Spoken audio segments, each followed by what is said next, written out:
नेपालगञ्जको नियति जब गर्मी चर्किँदै जान्छ यहाँको विद्युत सर्भिस कमजोर हुँदै जान्छ। नमस्कार, नेपालगञ्ज न्यूजबाट आजको विशेषमा तपाईलाई स्वागत छ। कस्तो मान्छेलाई प्रवेश दिने गरे? आज हामी नेपालगञ्जको विद्युत सेवामा भइरहेको अनियमितता र समस्यालाई लिएर तयार पारिएको रिपोर्ट लिएर तपाईमाझ उपस्थित भएका छौं। यति बेला हामी विद्युत कार्यालयको रिपोर्ट तपाईमाझ प्रस्तुत गर्दैछौं। विद्युत प्राधिकरणले देशव्यापी रूपमा भन्दैछ उत्पादन बढ्यो, उत्पादन स्टक छ, अब उपभोक्ताका लागि पर्याप्त विद्युतको आपूर्ति गर्न सक्छौं। तर तपाई हामीले नेपालगञ्जवासीले, बाँकेवासीले विद्युत सेवा नपाएर यो गर्मीमा निकै पीडित हुनु परेको छ। यसै विषयलाई लिएर नेपालगञ्ज उद्योग वाणिज्य संघले आज एउटा ज्ञापन पत्र समेत नेपाल विद्युत प्राधिकरण नेपालगञ्जका कार्यालय प्रमुखलाई बुझायो। प्राधिकरणका प्रमुखसँग नेपालगञ्ज उद्योग वाणिज्य संघको पदाधिकारीको टोलीले विद्युत सेवा सुचारू गर्न अनुरोध गर्यो र ज्ञापन पत्र बुझाउँदै भन्यो, तपाई आफ्नो तरिकाले गर्नुहोस्, प्रयास गर्नुहोस्, होइन भने हाम्रो सहयोग लिनुहोस्। प्राधिकरणका प्रमुख यस बारेमा उनलाई थाहा छ, नेपालगञ्जबाट निरन्तर गुनासो पनि आइरहेको छ। नेपालगञ्ज उद्योग वाणिज्य संघका अध्यक्ष अब्दुल वाहिद मन्सुरीको नेतृत्वमा वरिष्ठ उपाध्यक्ष आदेश अग्रवाल, महासचिव चिरञ्जीवी ओली, प्रवक्ता टङ्कसिंह धामी र कोषाध्यक्ष हरिलाल नेउपानेको टोली प्राधिकरण पुगेर निकै लामो छलफल गरेर यथाशीघ्र विद्युतको समस्या समाधान गर्न माग गर्ने। यद्यपि यो सुनवाई कति बेर लाग्ने हो, कतिन्जेलमा यो सुनवाई हुने हो, हेर्न बाँकी नै छ।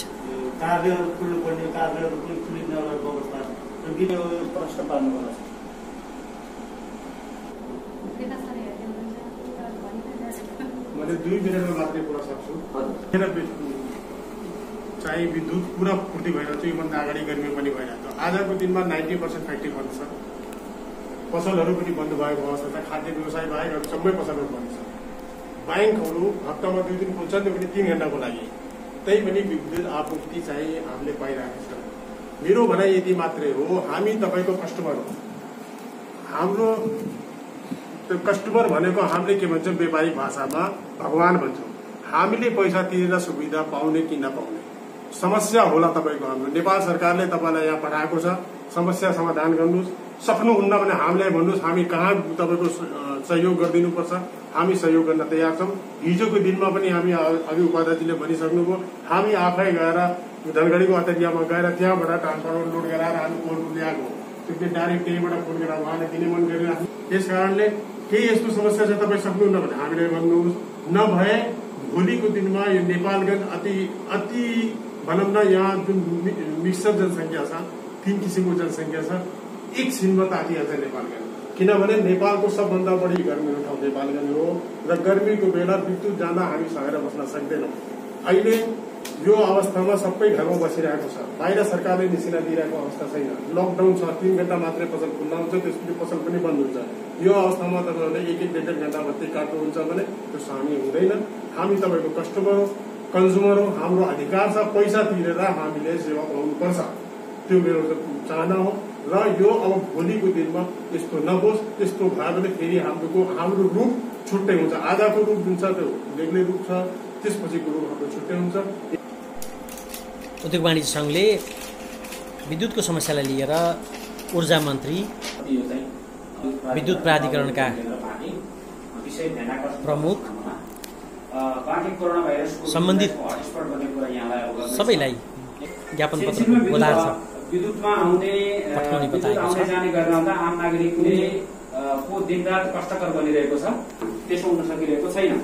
देश लोड सेडिङ मुक्त भइसकेको र विद्युत पर्याप्त मात्रामा रहेको प्रचण्ड गर्मीमा निरन्तरका यी समस्याबाट नेपालगञ्ज प्रताडित छ। यति बेला उद्योग धन्दा कल कारखाना बन्द छन्।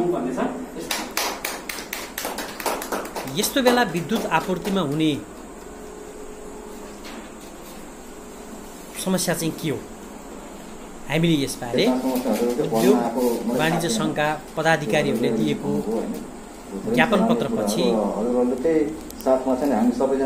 प्राधिकरणका नेपालगञ्ज स्थित कार्यालय प्रमुखसँग कुराकानी गर्यौँ।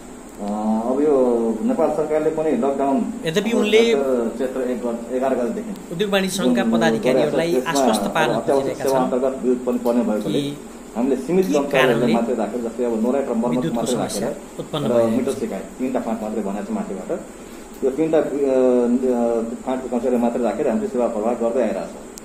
त्यसले गर्दा मैले के गरेको थिएँ भनेदेखि हाम्रो जुन यो नेपाल सरकारबाट जुन हामीले विद्युतीकरणको लागि पाउने हो हामी चाहिँ प्रकाशित गरेर पुसमाकै हामी प्रकाशित गरेर उनीहरूलाई चाहिँ कागज पनि दिइसकेका थियौँ र जम्मा 60 दिनको मात्रै हामीले दिएको थियौँ। त्यो बेला त्यो भनेको चेतको 20 गतेसम्म चाहिँ टुङ्गाउनु पर्ने काम उनीहरू होइन। अब धेरै जस्तो कामहरू चाहिँ गरिसकेका छन् तिनीहरू। बिचमा चाहिँ के भयो भनेदेखि चेतको 11 देखि लकडाउन भएपछि केही कामै त्यसपछि सकेका छन्, उनीहरू गर्न सकेका छैन। अब हालमा आएर चाहिँ नेपाल सरकारले जुन 77 वैशाख 9 गते प्रधानमन्त्रीले जुन निर्णय गरेका छ कि आयोजना कामहरू पनि चाहिँ अगाडि बढाउँ, त्यही मार्फत अनुसारले हामी पनि यहाँ जिल्ला प्रशासन कार्यालयमा सम्बन्धित ठेकेदारको नाममा चाहिँ पासहरू लिएर अनि त्यसपछि रोकेको जुन आयोजना थियो हाम्रो टेन्डरको, त्यो चाहिँ हामी चाहिँ अहिले चाहिँ बल्ल सुचारू गर्न लाग्छ। एउटा त्यो कुरा हो। अब हामीले चाहिँ के छ भने 13वटा टेन्डर चाहिँ निकालेका थियौँ विभिन्न हाम्रो कार्यक्षेत्रमा पर्ने विभिन्न हाम्रो चाहिँ ठाउँहरूको लागि। त्यो अन्तर्गत पनि हामीले चाहिँ अहिले कामहरू गरिरहेका छौँ र त्यसको लागि पनि लाइन चाहिँ काट्नु परिरहेको छ। एउटा अवस्था त्यो हो, किनभनेदेखि कन्डक्टर जोड्नलाई अथवा कुनै ठाउँमा चाहिँ रिइन्फोर्समेन्ट गर्नु पऱ्यो, कुनै ठाउँमा तार बदली गर्नु पऱ्यो, कुनै ठाउँमा चाहिँ पोल बदली गर्नु पऱ्यो होइन। त्यसको लागि चाहिँ लाइन काट्नै पऱ्यो र त्यसको हामी चाहिँ सूचना पनि प्रवाह गरेका छौँ। यहाँ चाहिँ हाम्रो उसमा कृष्ण सार एफएमबाट हामी चाहिँ एउटा कृष्ण सार एफएमलाई दिएको सूचना र उहाँले चाहिँ अरू कुरा के छ भनेदेखि अब देश सरकार र सङ्घीय सरकारको जुन उनीहरूको आयोजना छ हाम्रो यो बाटो फर्केलो गर्ने, त्यसपछि नालाहरू चाहिँ व्यवस्थापन गर्ने होइन। त्यो केसमा पनि हाम्रो चाहिँ के छ भने पोलहरू चाहिँ सिफ्टिङ गर्नुपर्ने प्लस कतिको अवस्थामा चाहिँ लाइन काट्नुपर्ने भन्दा छन् तिनीहरूले। त्यो उनको पनि वैशाख 1 गतेपछि मात्रै यो चाहिँ सुरु भएको। अर्को कुरा के छ भनेदेखि कतिको अवस्थामा के देखाएको छ भने ग्राहकहरू पनि अलिकति अब नबुझेर हो कि बुझेर हो थाहा भएन मलाई, म चाहिँ नाम खोल्दिनँ। तर उहाँले के गर्नुभयो भने मैले एउटा सिम्बोलिक म चाहिँ मात्रै भनिरहेको छु होइन। आफ्नो घर कम्पाउन्डमा भएको रुखको हाँगा काट्दाखेरि उहाँले चाहिँ हाम्रो लाइनमा क्षति पुर्याउनु भयो। त्यसै कारणले गर्दा हाम्रो ट्रान्सफर पनि हुन्छ होइन। अब त्यो सबै मान्छे बुझ्नुपर्ने मान्छे हो होइन। हामीले पनि समन्वय गरेको भए हामी चाहिँ लाइन पिछे गरिदिन्थ्यौँ अथवा त्यहाँ चाहिँ के गर्थ्यौँ। अब त्यो थाहै नदिकन पछि गएर चाहिँ घटना भइसक्यो। जस्तै बल्ल चाहिँ त्यहाँ गएर हेर्दाखेरि हाम्रो स्टाफहरूले त्यहाँबाट थाहा भयो कि होइन यो चाहिँ यस्तो घटना भएको रहेछ। खजुराको अस्ति केस के हो भनेदेखि फ्युज गएको रहेछ प्राथमिकमा। त्यहाँ पनि एकजना मिल उद्योगी मिलको मालिकले आफैले चाहिँ त्यहाँ फ्युज चाहिँ बाँधियो होइन। सायद भन्दा क्यापेसिटीभन्दा बढी प्रकार राख्दाखेरि त्यहाँ पनि काम गरिरहेको छ भनेदेखि हो सबैलाई थाहा भएको कुरा। त्यसले गर्दा पनि हो उसले पनि चाहिँ ऊ भएकै हो, डिस्टर्ब भएकै हो। र अर्को कुरा के छ भने मेजर चाहिँ यसमा के देखाएको छ भने मैले चाहिँ यो वैशाख 1 गतेदेखि हिजो 13 गतेसम्मको मैले चाहिँ सब स्टेसन नयाँ सब स्टेसन जुन छ हाम्रो त्यहाँको मैले चाहिँ चार्ज लिएको छु। त्यसमा के छ भने 33 kV जुन हाम्रो पोर्टपुरबाट आउने हो त्यो कहिले कति घन्टा चाहिँ भएको हो सटडाउन के ट्रिप सिस्टम ट्रिप कति घन्टा भएको हेर्दाखेरि लगभग प्रत्येक दिन जस्तो मैले देखाएको छु। दिनमा पनि 2-3 ट्रिप भएको अवस्था छ। 33 kV हाम्रो चाहिँ 33 kV आउने हो पोर्टपुरबाट। यो 33 को डाटा हो तर त्यहाँबाट आउने भनेको 125 kV हाम्रो नेपाल सिस्टम ट्रिप भएको। जस्तै यो वैशाखको 2 गते, 3 गते, 6 गते, 9 गते, 14, 22, 23, 25, 27, 28, 29, 31, त्यसपछि जेठको 1, 2, 3, 4, 8, 10, 11, 12 जस्तै यो फेरि दिनमा एकचोटि होइन कि 2-3 चोटि चाहिँ फ्रिक्वेन्टली यो चाहिँ ट्रिपिङ भएको हो होइन। अरू कुरा के छ भने यो लकडाउन सुरु भएपछि इन्डियाको चाहिँ सप्लाई नलिने भन्ने चाहिँ माथिकै आदेश छ। हुँदै पनि इन्डियाको सप्लाई हुँदै पनि आफ्नो राजनीति त्यो चाहिँ प्रदर्शन गर्न चाहिँ हाम्रो चाहिँ अधिकार छ। हामीले चाहिँ एलडिसीबाट अनुमति माग्नु पर्यो। मैले पनि यहाँ चाहिँ त्यसो सिक्किम ट्रिप हुँदाखेरि पटक मैले आफैले पनि फोन गरेको छु र हाम्रो चाहिँ डिभिजन कार्यालय प्रमुख मार्फत पनि फोन गराएको छु हामी चाहिँ सिस्टम रिस्टोर गर्नु छ तपाईँले चाहिँ तुरुन्तै प्रोग्राम मैले अझ के भनेको छु भनेदेखि यो कोरोना भाइरस कारणले गर्दा एकदमै हटस्पट ठाउँ गयो हिजोदेखि अस्ति पनि मैले कान्तिपुरमा सुन्न सकेको समाचार के भनेदेखि 27% भन्दा बढी टोटल मुलुकको चाहिँ जति संक्रमित छ त्यसको 27% भन्दा बढी चाहिँ बाँकी जिल्लामै छ स्थानीय निकायदेखि लिएर सिटी अफिसदेखि लिएर क्वारेन्टाइनमा राखेका छन् र क्वारेन्टाइन पनि खासै त्यस्तो जस्तो देखाएको छैन जस्तै अब चीनको छानामुनि नै राख्नु परेको छ होइन त्यो पनि त्यसलाई पनि हामीले दिनु पर्यो बत्ती किन यस्तो गरिब समयमा हामीले चाहिँ बत्ती दिएन भनेदेखि धेरै पैसा आइरहेको छ हाम्रो चाहिँ यहाँ उद्योग वाणिज्य संघदेखि लिएर सिडी अफिस एसपी कार्यालय विभिन्न निकायबाट फोन आएको आएछ विभिन्न राजनीतिक जोहरूबाट फोन आइरहेको छ यो चाहिँ गर्नु पर्यो भन्दाखेरि उहाँले चाहिँ होइन प्रक्रिया हामी राखेका छौँ र 2 राखेको छौँ भनेर कुरा गर्नु र त्यो अनुसार हामीले त्यो अनुसार पाएको पनि छौँ जस्तै मेरो आफ्नो घर चाहिँ जनकपुर जस्तै त्यो घटना हुँदाखेरि म चाहिँ जनकपुरमा पनि आफ्नो चाहिँ रिलेटिभहरूसँग सोधिरहेको हुन्छु कि त्यहाँ बत्ती आएकै आएन तर त्यहाँ पनि आएको हुँदैन र मैले हामी कहाँ आइसकेपछि फेरि पनि म त्यहाँ सोध्छु आएको आएन त्यहाँ चाहिँ आएको हुँदैन त्यसले गर्दा मैले के फिल गर्छु भने होस् वास्तवमा चाहिँ हामी कहाँ अलिक प्रायोरिटीमा राखेको हो जस्तो मैले चाहिँ फिल गरेको छु अलिक बढ्ने चासो देखाएर यहाँ हाम्रो नेपालमा प्रायोरिटीमा राखेको अवस्था कुराहरू त्यसपछि यो हुने नालाहरू व्यवस्थापन हुने यसरी विभिन्न व्यक्तिहरूको कारणले गर्दा यी त्यस्तो छ हामीले चाहिँ अहिले सफर मैले चाहिँ म आइसकेपछि सटडाउन चाहिँ नलिकन कसैले पनि लाइनै नकाट्ने भन्ने चाहिँ मैले परिपत्र मैले गराएको छु हाम्रो दुईवटा सब स्टेसन हामी अन्तर्गतको यता यो ओल्ड सब स्टेसन र न्यू दुईवटा सब स्टेसन छ त्यो दुईटामा चाहिँ बिना स्वीकृति तपाईँलाई चाहिँ काट्नु नकाट्नुहोस् भनेर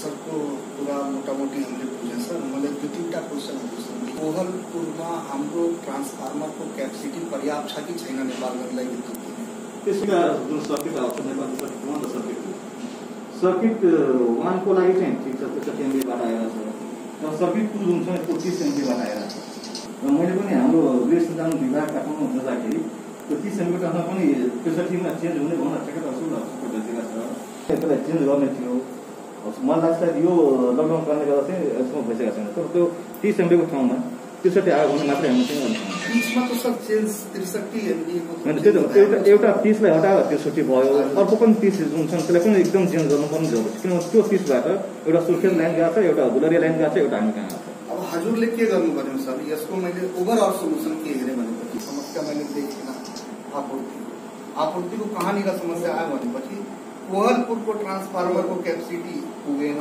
3 घण्टा 3 घण्टाको जुन यहाँ लोड सेडिङ गराइदिन्छन् र उताको आपूर्ति सुचारू गरेर यताको आपूर्तिले रोकिदिरहेको छ यसमा तपाईँले सरले के पहल गरिदिनु पर्यो भनेपछि इन्डियाबाट जुन लाइन तपाईँले अहिले 0% जुन राख्नु भएको छ नेपालको उताको लाइनलाई अगर समस्या गर्छन् भनेपछि नेपालगञ्जलाई तपाईँले इन्डियाको लाइनबाट कम्तीमा यहाँ आपूर्ति गराइदिनु पर्यो सर नेपालगञ्जलाई त्यो के हुन्छ भनेपछि 2-3 घण्टा उताको आपूर्तिले अगर कट गरे भने पनि इन्डियाबाट तपाईँले अगर सुचारू गरिदिनु भने यो हाम्रो के हुन्छ भने विद्युतको जुन समस्या छ त्यो समस्या समाधान हुन्छ यो त होल नेपालगञ्ज गइरहेको सर अहिले होइन मैले चाहिँ त्यस्तो कुरा हुँदाखेरि मैले चाहिँ गाउँको ठाउँमा चाहिँ नम्बर छुटाएर हुन्छ कि त्यहाँको सिम्पलाइज छुटाएर हुन्छ कि त्योसम्म चाहिँ हामीले जहाँसम्म चाहिँ चालु गर्न सक्छौँ त्यहाँसम्म चालु डिफरेन्ट कार्यालय सङ्घ कार्यालय मार्फत इङ्ग्लिस साहबले समेत यो कुरा जानकारी गराइरहेको छ ठिक छ हाम्रो कम्तीमा नेपाल अब कोहलपुरमै हुँदा इन्डियाबाट हामीले होइन त्यो मेरो हातमा छैन होइन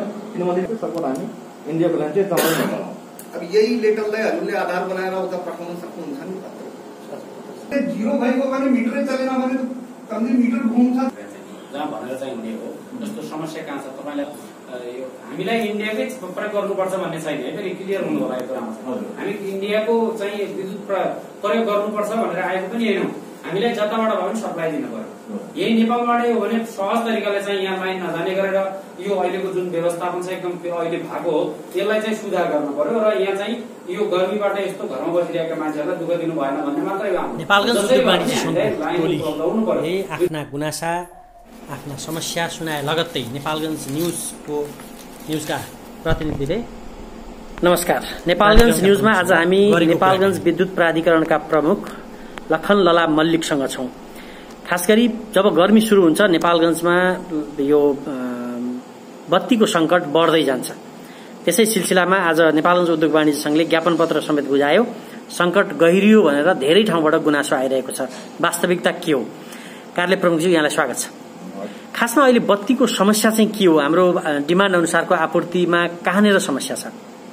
हाम्रो डिमान्ड अनुसारको समस्या त होइन, हाम्रो चाहिँ मेन सिस्टम, हाम्रो 132 केबीको जुन सिस्टम छ नेपालको, त्यो सिस्टम नै बीचमा चाहिँ हाम्रो लगभग दिनहुँ जस्तो कोल्याप्सको अवस्था देखिरहेको छौँ। अब दिनमा पनि 2-3 चोटि चाहिँ हाम्रो चाहिँ सिस्टम ट्रिप भइरहेको अवस्था छ। मैले आफ्नो चाहिँ सबस्टेसनबाट पनि लकसिट अनुसारले हेर्दाखेरि हाम्रो वैशाख 2 गतेदेखि जेठको 13 गतेसम्मको मैले चाहिँ लकसिट अनुसारको डाटा यहाँ राखेको छु। अब त्यो अनुसारले चाहिँ के देखाएको छ भने हाम्रो वैशाखको 2 गते हाम्रो चाहिँ 1, 2, 3 चोटि चाहिँ ट्रिप भएको रहेछ। वैशाखको 3 गते 2 चोटि ट्रिप भएको रहेछ। वैशाखको 6 गते 2 चोटि ट्रिप भएको रहेछ।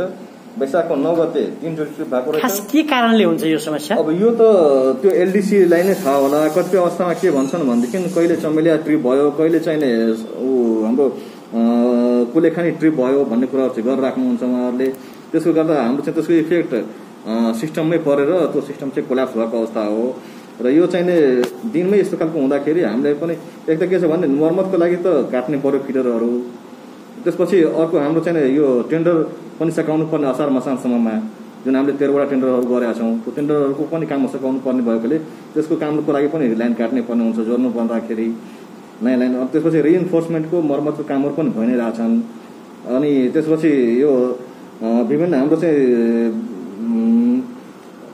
स्थानीय निकाय, प्रदेश र जुन संघीय इकाइका परियोजनाहरू जुन छन्, हाम्रो चाहिँ बाटो फराकिलो गर्ने, नालाहरू चाहिँ व्यवस्थापन गर्ने, त्यसको लागि पनि कतिपय अवस्थामा लाइनहरू चाहिँ सार्नुपर्ने र लाइनहरू काट्नुपर्ने अवस्था देखिरहेछ। प्लस चाहिँ के छ भनेदेखि हाम्रो कतिपय अवस्थामा ग्राहकहरू पनि नबुझिकन उहाँहरूको चाहिँ लापरवाही पनि देखिरहेछ। कतिपय अवस्थामा उहाँहरू चाहिँ आफ्नो घर कम्पाउन्डको पनि रुखको हाँगामिगाहरू काट्दाखेरि त्यो हाँगामिगाहरू चाहिँ हामीसँग समय नगरिकन त्यो तारमा परेर पनि क्षति हुने गरेको छ। कतिपय अवस्थामा ग्राहकहरू स्वयं चाहिने ट्रान्सफर्मरमा फ्युज लगाउने गर्दाखेरि फ्युज चाहिने जलेर ट्रान्सफर्मर जलेर नष्ट हुने। यसको अर्थ हामीसँग माग अनुसारको आपूर्तिको क्षमता छ? माग अनुसारको अहिले त कालको, किनभनेदेखि अहिलेको अवस्थामा उद्योग कारखाना नचलेको अवस्थामा माग अनुसारको हाम्रो आपूर्तिको चाहिँ छ। तर त्यही मैले भने नि हाम्रो चाहिँ 132 केबी सिस्टम ट्रिप हुनु, एउटा नेपाल सिस्टम चाहिँ ट्रिप हुनु, र अर्को चाहिँ यी यावत समस्याहरू जस्तै मर्मतको लागि लाइन काट्नुपर्ने, उनीहरूको चाहिँ योजनाहरूको कारणले गर्दा लाइन काट्नुपर्ने। जस्तो यो खालको गुनासो न्यूनीकरण कसरी गर्ने होला, के सोच्दै हुनुहुन्छ? गुनासाहरू त आइरहेछन्।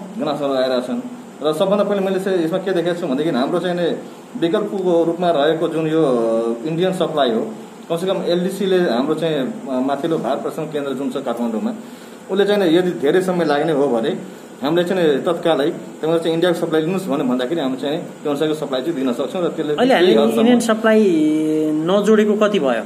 हामी चाहिँ यो चैतको 11 गतेपछि हामी चाहिँ लिएकै छैनौँ। चैतमा हाम्रो चाहिँ सिस्टम हामीले चाहिँ यहाँ पर्सेन्टेज हेर्दाखेरि हाम्रो यो आर्थिक वर्षको श्रावणदेखिको हेर्दाखेरि श्रावणमा टोटल हाम्रो रिसिभको इम्पोर्ट पर्सेन्टेज इन्डियाको 17.86 छ साउनमा, भदौमा 25.18, असोजमा 2.79 घटेको छ, कार्तिकमा 1.76%, 1.75% मङ्सिरमा, त्यस्तै पुसमा 5.42, फागुनमा 23.46, चैतमा 8.54 र वैशाखमा त हामीले लिएकै छैनौँ, वैशाखमा 0 छ। भनेपछि अब भारतसँगको जुन वैकल्पिक हामीसँग छ त्यो लिन पायो भने यो समस्याको हल हुन्छ, केही हदसम्म चाहिँ हल हुन सक्छ। हुन्छ, धन्यवाद यो महत्त्वपूर्ण समय र संवादका लागि। हस्, धन्यवाद। नेपालगञ्ज न्युजको रिपोर्ट।